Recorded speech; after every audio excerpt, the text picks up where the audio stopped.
Welcome to Pindar Poetry. We hope you learned something new. In this video, I will show how to make Greek yogurt with just 2 ingredients.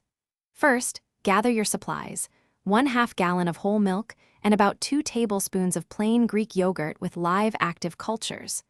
The whole milk is crucial for that rich, creamy texture we all love, and the starter yogurt provides the beneficial bacteria needed for fermentation. Ensure your starter yogurt is fresh for the best results. Next, pour your milk into a saucepan and heat it slowly to 180 degrees Fahrenheit. This step helps to denature the milk proteins, creating a thicker yogurt. Once it reaches this temperature, remove it from the heat and let it cool down to between 100 and 110 degrees Fahrenheit. This specific temperature range is vital for the starter cultures to thrive. Now, take a small amount of the cooled milk and mix it with your 2 tablespoons of starter yogurt in a separate bowl until smooth. Then, gently whisk this mixture back into the main pot of milk.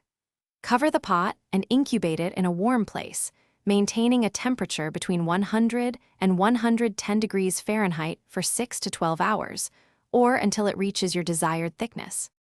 Finally, to achieve that classic Greek yogurt texture, line a colander with cheesecloth and place it over a bowl. Pour your cultured yogurt into the cheesecloth and let it strain in the refrigerator for 2 to 4 hours. The longer it strains, the thicker and tangier your Greek yogurt will become. Remember to check the description for a link to the Echo Dot smart speaker and other great deals. Enjoy your homemade 2-ingredient Greek yogurt. Thanks for watching. Consider subscribing if we helped you.